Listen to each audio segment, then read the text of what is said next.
Welcome back to Postgame. They're getting the field prep for the big USA Sevens rugby tournament at Petco Park starting next weekend. So this time next week, there'll be a lot of hits going on that field, just of a different variety. Millions will watch the Super Bowl this Sunday, but millions more, as in more than 160 million households from all around the world, will watch another event from Petco Park, of all places, the following weekend. And no, it's not football or baseball, but rugby. In tonight's postgame edition of One-on-One with Jane Mitchell, Jane introduces us to an All-American guy who's at the helm of San Diego's international rugby affair. Here's Jane. When looking around San Diego to find athletes in, let's say, traditional sports to interview one-on-one, a contact mentioned the name Dan Lyle. Says he's a big rugby star. Couldn't walk down the streets in Europe and other parts of the world without getting recognized by rugby fans. Even if you don't know much about rugby, you'll enjoy meeting a guy with a pioneering spirit. Here's Dan Lyle, one-on-one. His face and name have been all over international rugby magazines, newspapers, and TV. Who are you? I'm Dan Lyle, USA Rugby. You guys invited us out here. A 1999 Sports Illustrated profile noted how Dan Lyle was the first American to be considered among the best players on the planet, with huge hands and the body of an NFL player.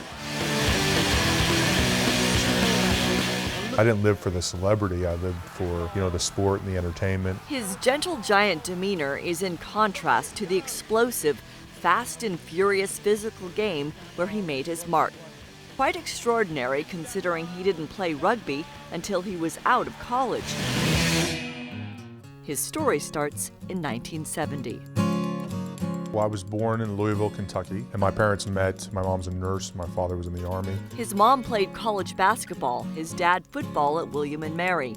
Daniel, a Cub Scout Olympian, thought he might follow in the footsteps of his father, who retired as a two-star general in the Army. You see your dad commanding troops and driving tanks and, flying in helicopters, and you think, wow, that looks great. Dan and his younger brother and sister saw the world and lots of military bases growing up. I lived in 13 places just before I was 18. I was in 3 different high schools in 3 different states, Kentucky, Georgia, and Texas. And so you learn a lot about a lot of people very quickly and learn how to fit in. And he fit in as a tight end on his high school teams. From short and stocky to tall and lanky, he walked on and then earned a college scholarship to the Virginia Military Institute, a 1AA school focused on more than football. Those military schools are known for breaking you down and building you back up as the military way goes. And you get a balanced life when you do athletics, academics, and your cadetship or your armyship. Those things that are put in front of us, make us who we are. One of the better players in the state, the Washington Redskins signed him as a free agent,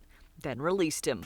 So on a whim, he suited up for a game of rugby with his cousin. Every sport that I'd ever played rolled up into one. It was football, basketball, baseball. It's the game we play in our backyard. You take the ball, you take the ball, you take the ball, and it just felt very natural. He was quickly picked up by scouts for the USA Rugby amateur team.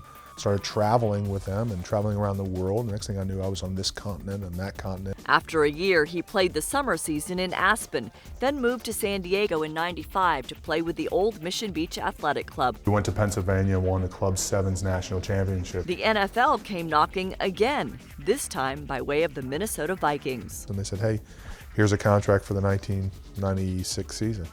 And so I was, and right at that very moment, rugby professionally, a team in England had called me and said, we want to give you an offer for a 1-year contract that could lead to another 2 years. Waiting tables and working in property management, and I had these 2 professional contracts sitting in front of me. So I was, what do I do? Take a $78,000 league minimum and the chance he'd make the Vikings, or a sure thing and the experience of traveling and playing rugby. He chose rugby and moved to Bath, England.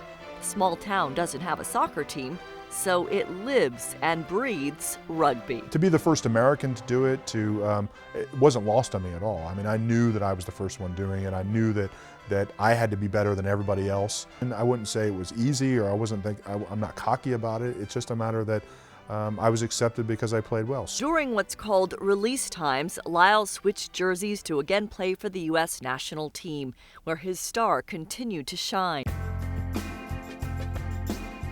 seemed everyone in Bath knew who he was. Everyone except Becky, a hairstylist along for the ride at a rugby gala with friends. And I in fact tripped on the back of his foot. So we just bumped into each other literally. So we got chatting and he took my telephone number and we went for dinner. And 2 people came over to Dan and asked him for his autograph. So I was, what is it you do? They eventually married, and Becky admits she enjoyed his celebrity one time while at the Rugby World Cup in Paris. Prince Harry and Prince William were sat on the front of the bus, and who are huge rugby fans, So they were just as keen to see Dan coming out of the club as we were, or I was. Dan's met them previously, but as I was to, meeting them. After one more year in England with the rival Leinster Tigers, Lyle traded his uniform to work for USA Rugby in Colorado to help grow the sport across America. Then the IRB, the International Rugby Board in Ireland, wanted a regular home for the U.S. portion of the World Series and made Lyle in charge of the USA Sevens International Tournament and Festival in San Diego, now in its 2nd year. I'm very happy to be where I am now. I think that being a pioneer in a new sport for America and kind of bringing a lot of the fun and the feeling that I got playing the sport to everybody as players or fans is fantastic. Who knows if he would have made that Vikings team, but with no regrets, he's a good example of how when you are willing to take a calculated risk, it just might lead you to your newfound bliss. I'm Jane Mitchell, and that's Dan Lyle, one-on-one post-game. Thank you, Jane. Good job. Stay tuned to post-game next week when Jane picks up his story and gets a little rugby lesson with a few mishaps that you won't want to miss. And next Saturday, you can obviously catch the USA Sevens Rugby Tournament from Petco Park live right here on Channel 4. Well, there's still more to come on postgame. We'll head over to the postgame kitchen and see what Sam the cooking guy is whipping up for the big game on Sunday. And speaking of the big game, who do you want to win, the Pats or the G-Men? Your answer next. I got over there? You're fast.